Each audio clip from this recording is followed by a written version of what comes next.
जी जी madam आ रही है। हाँ, विद्या श्रीनिवास और लाल बहादुर शास्त्री पीजी कॉलेज के संयुक्त तत्वावधान में आयोजित इस 3 दिवसीय राष्ट्रीय संगोष्ठी के आयोजकों को सबसे पहले सहृदय मैं साधुवाद देती हूँ कि एक बहुत बड़ा यज्ञ आप लोगों ने आरंभ किया है। निश्चित ही मैं सुबह से जुड़ी हुई थी, अलग अलग भारत की भाषाओं को सुन रही थी, उसके साहित्य को जान रही थी। शायद ये 15 मिनट बहुत कम होता है, और तेलुगु भाषा के प्रतिनिधि के रूप में यदि मैं आपके समक्ष अपनी बात रखने जा रही हूँ तो हो सकता है कुछ अन्याय हो जाए, क्योंकि मेरी मातृभाषा अवधी है। मिर्जापुर में 10वीं तक पढ़ के फिर इसके बाद 26 सालों से तेलंगाना प्रांत में हूँ।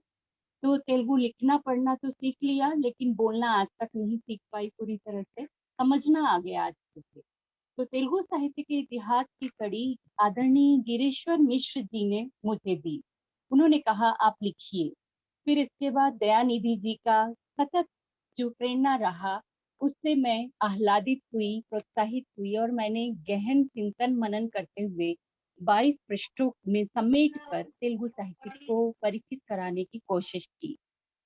यद्यपि देखा जाता है कि तेलंगाना प्रांत में हिंदी भाषी बहुत सारे लोग हैं। मैं समय सीमा का पूरा ध्यान रखूंगी। मेरा समय 3:53 पर शुरू हुआ है और 4:10 पर मैं समाप्त कर दूँ। तेलुगु भाषा साहित्य के संदर्भ में मैं सीधे आती हूँ, अपनी बात रखती हूँ। पहला तेलुगु भाषा के जो शब्द से मेरा परिचय हुआ, यहाँ के बस में हुआ, सार्वजनिक बस में। और जब मैं वहां पे बस के नीचे खड़ी हूँ और मुझे अंदर से कंडक्टर बोल रहा है रंडी अम्मा, तो आप समझ सकते हैं कि एक उत्तर भारतीय व्यक्ति के समक्ष इस शब्द का क्या प्रभाव पड़ सकता है। मैं तो मरने मारने पर उतारू हो गई। फिर समझाया गया कि ये तो कह रहे हैं आइए मैडम। तो ये शब्द का, भाषा का कमाल होता है कि कहीं कुछ होता है और दूसरे प्रांत में जाकर उसका अर्थ कुछ और हो जाता है। तो तेलुगु भाषा साहित्य पर हम बात करते हैं, इसकी एक समृद्ध परंपरा रही। उसके साहित्य को औदास्य के धरातल पर यदि हम स्थापित पाते हैं कि उसके उपजीव्य महाभारत, रामायण, भागवत, पुराण, समसामयिक राजनीतिक और सामाजिक परिस्थितियां रही हैं। राजा आंध्र विष्णु के द्वारा स्थापित राज्य को आंध्र प्रदेश के नाम से जाना जाता है। तेलुगु भाषा अपनी शहद की मिठास के कारण तेलुगु के नाम से प्रचलित है, जिसका अर्थ तेने, तेने मीन शहद, तथा अगु का अर्थ होता है शहद के समान। निश्चय ही ये भाषा शहद के समान मीठी। तेलुगु में बोलचाल की भाषा को लेकर साहित्य रचना को बहुत अधिक प्रोत्साहन देने वाले जीवी राममूर्ति पंतलु तथा गुर्जर अप्पाराव थे। चेन्नई सरकार के शिक्षा विभाग द्वारा इंटरमीडिएट में बोलचाल की तेलुगु भाषा को जब मान्यता दिया गया, तो तेलुगु में पुरातन पंक्तियों का वर्चस्व बढ़ने लगा था, जिसे राममूर्ति पंतलु ने आधुनिक तेलुगु अभियान चलाकर नियंत्रित किया। भाषा जब तक नियंत्रित ना हो तो वो अर्थ का अनर्थ करने लगती है। ऐसे वातावरण में चेन्नई शुरू की नीति चंद्रिका ने ईसा पूर्व की प्रथम शताब्दी से लेकर 11वीं शताब्दी तक लोक कथा, लोकगीत, ताम्रपत्र और शिलालेख के रूप में तेलुगु का साहित्यिक परिचय दिया। 12वीं सदी में हम देखते हैं कि सोमनाथ की रचना बसव पुराण, जिसमें उस काल के प्रचलित गोविंद पद, बालेशु पद, वेललु, जोललु, तुम्मेदु पदमुलु आदि पदों की प्रयुक्ति को चित्रित किया गया है। तेलुगु में प्राप्त शिलालेखों में व्याकरणिक नियमों के नियमन को हम किंचित अभाव पाते हैं। नन्नय भट्ट के उद्भव से पहले, क्योंकि वो आदि कवि हैं तेलुगु के, 20-25 वर्ष पूर्व संस्कृत का शब्दशः अनुकरण किया जाता था साहित्य के क्षेत्र में। पांडुरंग के शिलालेख में शीश पद्य तथा विजयवाड़ा के युद्ध पद्मलु और मध्याक्षर छंद का प्रयोग हम देख सकते हैं। इसके मूल ये छंद जो है तेलुगु के मूल छंद है। चिलकुरु नारायण राव ने आंध्र भाषा चरित्र में तेलुगु को भारतीय भाषा परिवार का सदस्य बताया। इसकी मिठास को देखते हुए ही पाश्चात्य विद्वानों ने इसे इटालियन ऑफ द ईस्ट, पूर्व की इतालवी भाषा के रूप में नामित किया। तेलुगु की लिपि प्राचीन ब्राह्मी की दक्षिणी शाखा से निकली। दो दक्षिण के चारों भाषाओं की लिपि मानी जाती है, तमिल, तेलुगु, कन्नड़, मलयाली। अभी अभी हमने हेगड़े जी को सुना काफी विस्तार से। ग्रियर्सन ने जैसे द्रविड़ भाषाओं में तेलुगु भाषा के स्वतंत्र अस्तित्व को मान्यता दी। और तेलुगु के वर्णाक्षरों को अगर हम देखें तो इसमें 56 अक्षर हैं। और क, ख, क को और उसके क के 3 रूप। अक्सर ये होता है कि क को भी ख का जो महाप्राण ध्वनि है उसको उच्चारित करने में यहाँ के मूल तेलुगु भाषी लोग थोड़े पिछड़ जाते हैं, लेकिन सीखते जरूर हैं। जब हम उनसे बोलते हैं खाना खाया, खाना खाया, ये हो जाता है, तो वहाँ ख का क हो जाता है। वो हम सुनते सुनते उसके अभ्यस्त हो जाते हैं कि वो काना एक आंख से काना नहीं, वो खाना है। तो ये शब्द का उच्चारण प्रभाव होता है, ये क्षेत्रीयता का प्रभाव होता है। तेलुगु साहित्य को हम संस्कृत साहित्य पर आधारित होते हुए देखते हैं कि इसकी मौलिकता भी परिपूर्ण है। कंदुकूरी वीरेशलिंगम पंतुलु ने तेलुगु साहित्य के इतिहास को 4 भागों में विभाजित किया। पहला काल जो 700 से 1050 तक चली, जिसको अज्ञात युग या शासन युग के नाम से जाना जाता है। इसको आदि युग, पुराण युग के नाम से भी जाना जाता है। और फिर इसके बाद पूर्व मध्यकाल जो 1050 से 1500 तक चला। हिंदी की तरह ही यहाँ काल विभाजन है, और प्रभाव और साहित्य रचना की जो विशेषताएं वो भी कुछ कुछ मिलती जुलती लगती है। मध्य युग, प्रबंध युग, ह्रास युग, इसी मध्यकाल को नाम दिया गया। ह्रास युग आप देखते हैं रीति काल के लिए यहाँ पे मेंशन किया गया है, बताया गया है। इसके बाद गद्य युग, जैसा कि हिंदी साहित्य में गद्य युग है, वैसे यहाँ तेलुगु में भी गद्य युग का आरंभ 1750 से माना जाता है। अब हम आते हैं तेलुगु साहित्य के अज्ञात काल में, जिसमें तुम्मेद पदमुलु, भ्रमर गीत, जो कि आप हिंदी में मध्यकाल में देखते हो सूरदास के रचनाओं में, वो यहाँ पे आदिकाल में देखा जाता है। मेलुकोलुमुलु, प्रभातियां, जो सुबह के समय गायन किया जाता है, ऐसी रचनाएं भी पाई जाती हैं। गोव्य पदमुलु, सुदेलु, यक्षगानमुलु, अभी यक्षगान की चर्चा यहाँ हो रही थी, तो यक्षगान तेलुगु में भी प्राप्त होते हैं। तो इस पुराण युग में धर्म चर्चा का केंद्र बौद्ध जैन धर्म था, जबकि यहाँ तेलुगु साहित्य में देखते हैं सनातन धर्म का। पंचम वेद महाभारत को तेलुगु में लिखने के लिए सबसे पहले चालुक्य नरेश राज राजा नरेंद्र ने नन्नय भट्ट से प्रार्थना की। उन्होंने महाभारत की रचना तो शुरू की चंपू शैली में, लेकिन 2-3 पर्वों को लिखने के बाद उनकी मृत्यु हो गई। और इसके बाद इसका क्रम जो है कवित्रय की कड़ी में जुड़ने वाले श्री तिक्कन्ना सोमयाजी जी ने किया।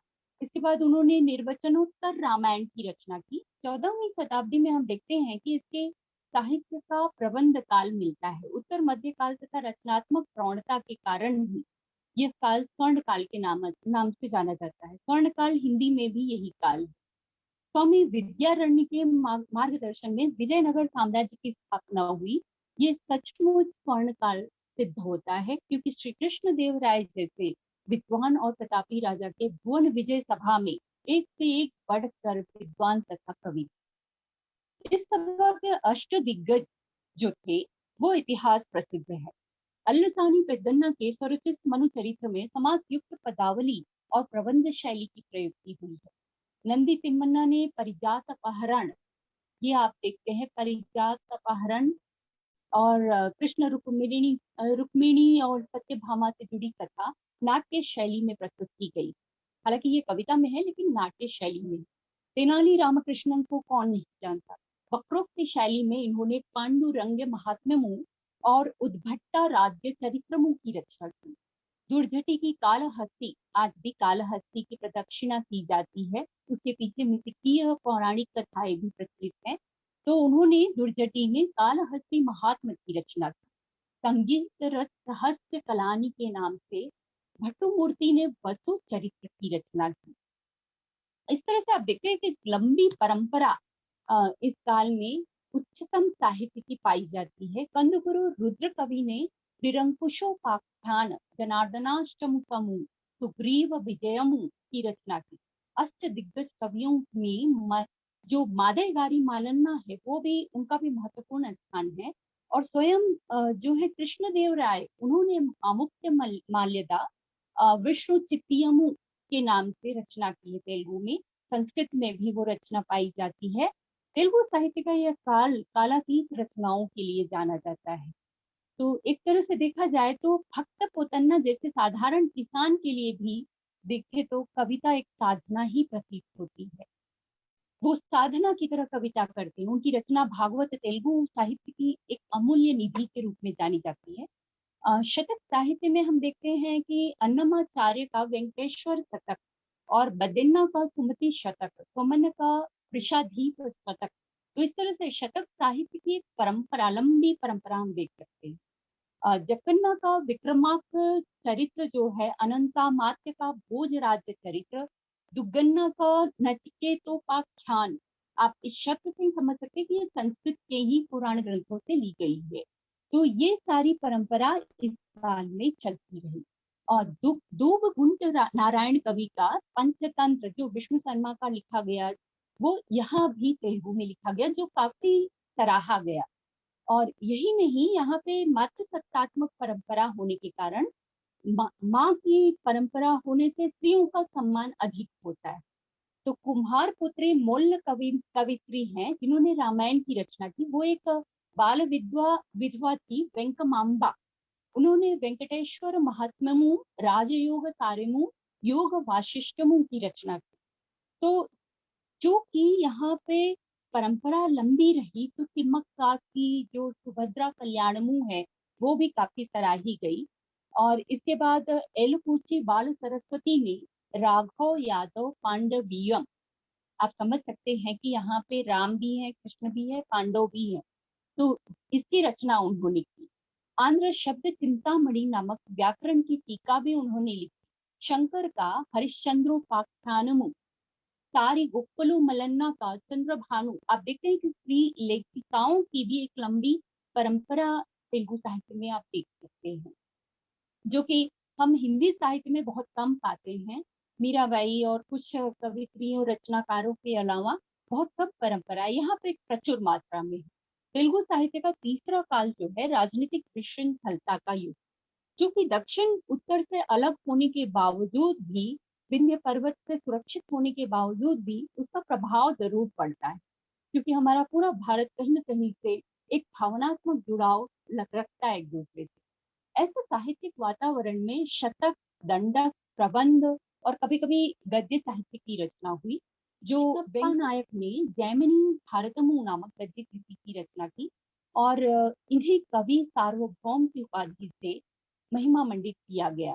और इसी तरह से हम देखते हैं कि हिंदी साहित्य की तरह ही तेलुगु साहित्य का तीसरा काल श्रृंगारिक रचनाओं के लिए जाना जाता है, जिसमें राधा कृष्ण के रसिक रूप की अति के कारण साहित्य जो है अश्लीलता की सीमा के बाहर चले जाता है, अपनी स्तर से नीचे गिर जाता है। यही हाल आप देखते हैं हिंदी साहित्य में भी हुआ। जिस प्रकार हिंदी साहित्य अपने इतिहास लेखन के लिए जॉर्ज ग्रियर्सन की रीढ़ी है, उसी प्रकार मैकेंजी और ब्राउन के द्वारा तेलुगु साहित्य की शोध परक सामग्री को मद्रास प्राच्य पुस्तकालय में सुरक्षित रखा गया है। ब्राउनी और मैकेंजी, इन दोनों का रीढ़ी है तेलुगु साहित्य, जिसमें चार्ल्स फिलिप ब्राउन के द्वारा तेलुगु शब्दकोश का जो ब्रोन निघंटुओं का विशेष स्थान है। तेलुगु में लोकगीत की भी एक विशेष परंपरा रही है। स्वस्थ परंपरा, एक लंबी परंपरा रही है, जिसे फसल के समय खोत गीतमु और मजदूर लोग काम करते समय गाते हैं उत गीतमु, बालेशु पदमु। और इसी तरह स्त्रियां काम करते समय गायन करती हैं, जाजर पाठ जिसको बोला जाता है। और यहाँ चूंकि चावल की खेती खूब होती है, तो धान कूटते समय रोकटी पाठ, उसको लोकगीत के रूप में जाना जाता है। विवाह गीत होता है, पेंडिल पाठ आदि के रूप में। आप देखते हैं कि जैसे कि क्षेत्रीय और स्थानीय भाषाओं की बहुत प्रचुरता होती है, मतलब साहित्य को बहुत ही क्लिष्ट नहीं रखा गया है, लोक गीतों के रूप में उसको सब तक पहुंचाने की कोशिश की गई है। इसलिए तेलुगु का साहित्य बहुत समृद्ध है। इनका कबूल चरित्र, उत्तम स्त्री चरित्र, जोन ऑफ आर्क, मेरी कॉर्पेटर, एलिजाबेथ, लेडी जॉन, सत्यवती चरित्र, ये सारे कई ऐसे जो रचनाएं हैं वो भी काफी उल्लेखनीय बन पड़े हैं। राजनीति से संदर्भ में या फिर भाषा शास्त्र से संदर्भ में कई रचनाएं लिखी गई हैं। राजनीति का जैसे पट्टाभी सीतारामैया का कांग्रेस का इतिहास, कांग्रेस इतिहास नाम से लिखा गया है। और व्याकरण छंद के क्षेत्र में भी काफी इसको सुगठित किया गया है तेलुगु भाषा साहित्य में। इसकी एक बहुत ही समृद्ध परंपरा रही। तेलुगु की कहानी साहित्य में अगर हम देखें तो गुरजड़ा अप्पा राव का दिद्दुबाटु मी पेरेमिटी पानुगंटी कानु गच्चेट्टू सिंता दीक्षितुलु व सुगाली कुतुंबनु। और तेलुगु साहित्य का यहाँ से कहानी का आरंभ होता है। वलमपाटी वेंकट सुब्बैया कहानी को औद्योगिक सभ्यता की सबसे बड़ी देन मानते हैं। इसलिए कहानियों में सुधारवादी कहानी, देशभक्ति की कहानी और जिसे हम हिंदी में प्रगतिशील कहानियां देखते हैं, यहाँ पे अभ्युदय कहानियां हैं। कहानी में तेलंगाना मुक्ति आंदोलन से संबंधित भी कई कहानियां लिखी गई हैं और क्रांतिकारी आंदोलन से संबंधित दलितवादी, स्त्रीवादी, माइनॉरिटीवादी, क्योंकि यहाँ हिंदू मुस्लिम दोनों ही काफी प्रचुर संख्या में हैं, तो उनके संदर्भ से, उनके विषय, उनके जीवन से जुड़ी भी कई कहानियां आप देख सकते हैं। यही नहीं, सिर्फ क्षेत्रीयतावादी नहीं बल्कि वैश्वीकरण से जुड़ी हुई भी कई कहानियां तेलुगु में आप पा सकते हैं। इसमें एक उपन्यास के क्षेत्र में देखें तो अनुवाद युग, विकास युग, पहले तो अनुवाद हुआ, इसके बाद ओरिजिनल उपन्यास की रचनाएं लिखी जाने लगी, तो उसकी भी एक अच्छी परंपरा रही। सुब्बाराव ने भाव कविता का शुभारंभ किया, ये बहुत ही ज्यादा सराही गई। इसी तरह से हम देखते हैं कृष्ण शास्त्री ने विरह प्रधान निराशावादी कविता शुरू की। जैसे कॉमेडी ट्रेजेडी की हम विशेषता देखते हैं पाश्चात्य काव्य शास्त्र में, वैसे यहाँ भी है। और देशभक्ति युक्त प्रगतिशील कविताओं को हम देखते हैं हेतुवादी कविता। हेतुवादी कविता जो है काफी सराही गई और काफी लोगों ने इसको प्रोत्साहित किया। दक्षिण भारतीय समाज के पिछड़ेपन को दूर करने के लिए ऐसी रचनाएं लिखी गई। चलचित्र हो या गीत लेखन हो, टॉलीवुड इसका प्रमाण है। तो इस तरह से हम देखते हैं कि व्याकरण के क्षेत्र में भी काफी सुगठित है तेलुगु साहित्य। यहाँ भी 3 लिंग है, पुल्लिंग, स्त्रीलिंग, नपुंसक लिंग, लेकिन हिंदी में 2 ही लिंग है।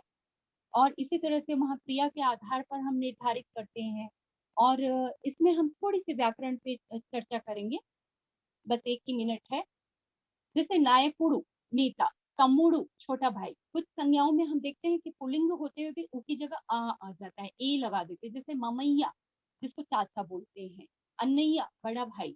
तो ये इसी तरह से हम देखते हैं कि आलू जोड़कर हम स्त्रीलिंग बना लेते हैं। जैसे नर्तक कुड़ू, तो उसमें हम नर्तक कुरालू करते हैं तो वो नर्तकी हो जाता है, नर्तक नर्तकी। तो ऐसे शब्दों को बनाने की परंपरा भी तेलुगु में बहुत है। और ऊ जोड़कर भी इस तेलुगु भाषा में हम शब्दों में परिवर्तन देखते हैं। इस प्रकार मैंने एक बहुत ही सूक्ष्म में बताया।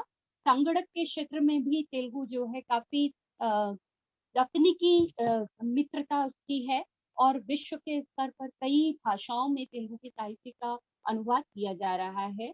तो तेलुगु साहित्य बहुत ही समृद्ध है, इसकी परंपरा बहुत समृद्ध है और यहाँ के लोग बड़े शांत हैं और साहित्य संस्कृति को सतत समृद्ध बनाते रहते हैं, उसके प्रयत्न में लगे रहते हैं। तो मैं अपनी बात को, अपनी वाणी को विराम देती हूँ यहाँ पर। मेरा समय समाप्त हो चुका है। आप रोके इससे पहले मैं खुद को रोक लेती हूँ। सबको हार्दिक आभार और धन्यवाद देती हूँ कि आपने इतने बड़े भव्य मंच पर मुझे कुछ कहने का अवसर दिया।